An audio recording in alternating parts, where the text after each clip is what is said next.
वो दोनों एक दूसरे से मोहब्बत करते हैं।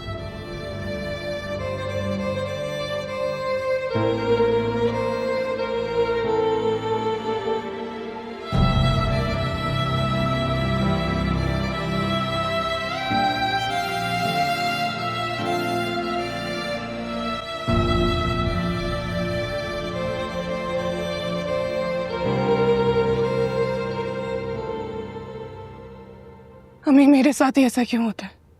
क्योंकि वो तुम्हें आजमा रहा है बेटा।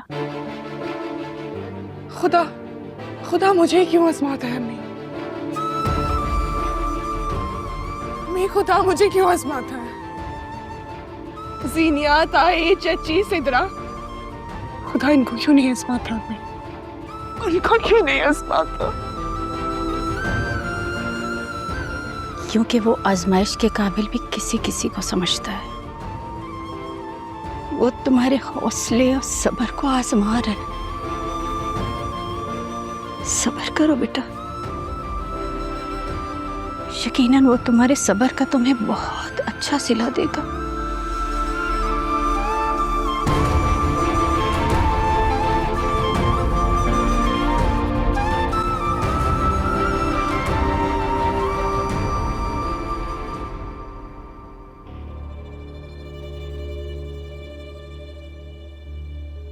इसी मेन रोड पे मेरा प्लाजा है, 20 दुकानें हैं उसमें, लेकिन डिफरेंट किराएदारों के पास है।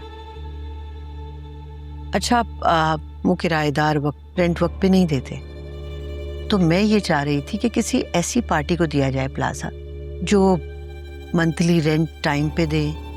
इस तरह मेरे बैंक की जो इंस्टॉलमेंट है वो आसानी से जाती रहे और प्रॉफिट भी टाइम पे आता रहे। जी जी, हमारे पास कुछ ऐसे लोग हैं जो इस तरह की जगह में इंटरेस्टेड होते हैं। मैं उनसे डिस्कस कर लेता हूँ और फिर आपको कॉल करता हूँ। बस आप मुझे अपना फ़ोन नंबर लिखवा दीजिए तो मैं जल्द से जल्द आपको बता देता हूँ।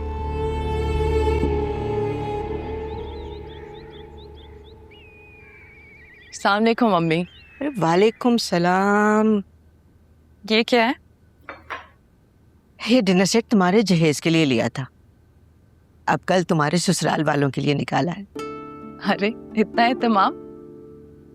अरे हाँ ना, वो जब से तुमने बताया है ना कि वो लोग अमीर हैं, मेरा तो दिल चाहता है सारे घर की सेटिंग चेंज कर दूं, मगर क्या करूं, बजट ही नहीं है। इतनी भी जरूरत नहीं है अम्मी। महक, ये जरार की माँ सिर्फ तुम्हें देखने आ रही है या रिश्ता पक्का करने? रिश्ता पक्का करने, बल्कि निकाह की डेट फाइनल करने आ रहे हैं। अरे फिर तो मुझे नादिर भाई, सलमा भाभी और समीना आपा को भी बुला लेना चाहिए। अम्मी इतने लोगों को क्यों? बेटी, हमारे खानदान का रिवाज है, जब बेटी का रिश्ता पक्का होता है, बेटी के ससुराल वालों से हम अपने घर वालों का तारुफ करवाते हैं। ठीक है ना, बुला लूं ना? हाँ ठीक है, कर लें इनवाइट। मैं अभी फोन करती हूँ। चलो मैं आती हूँ जरा।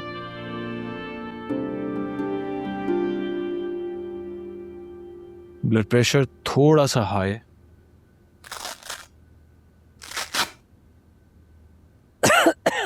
शायद इसलिए आपके सर का दर्द नहीं जा रहा। डॉक्टर के पास चलें? नहीं, ठीक हो जाऊंगे। तुम ना आजकल स्ट्रेस बहुत ज्यादा ले रही हो, इसलिए तुम्हें हेडेक होता है। शांजे ने मुझे बीमार ही डाल दिया। वैसे मेरा प्लान था आज आपको और शांजे को बाहर लेके जाने का। बेटा, शांजे अपने होश में ही कहाँ है? आजकल घर का माहौल भी बहुत टेंस है और आप भी स्ट्रेस बहुत लेती हैं। इसीलिए मैं सोच रही हूँ कि तुम्हारी शादी करवा दूँ। मामा, इन हालात में? बेटा, मैं बहुत थकने लगी हूँ। घर को देखूं या शांजे को, आज मेड भी नहीं आई और आज तो नाश्ता भी बाबा ने बनाया था सुबह और अभी खाना बाहर से मंगवाया है। अब तुम दोनों ही बताओ मैं क्या करूं? निशात ठीक कह रही है बेटा, शांजे न जाने कब नॉर्मल हो। अब इस सब में तुम्हारा टाइम वेस्ट करना मुनासिब नहीं है, तुम्हें अब शादी कर लेनी चाहिए। बाबा, आपसे मैंने कहा था ना कि फरूख से फरियाल की डिटेल्स ले लें। मैं उसके घर रिश्ता लेके जाना चाहती हूँ। मामा मैं ऑफिस की एम्प्लॉय से शादी करूंगा। अरे इसमें बुराई क्या है? ये तो अल्लाह ही जानता है कि किसके नसीब में कौन लिखा है। आजकल अच्छी लड़कियां बहुत मुश्किल से मिलती हैं। तुम्हारी मामा बिल्कुल ठीक कह रही है बेटा, इस बात को सीरियस लो। Now is your time to settle down. बाबा जब टाइम होगा तो मैं सोच लूंगा, आजकल मैं बहुत बिजी हूँ।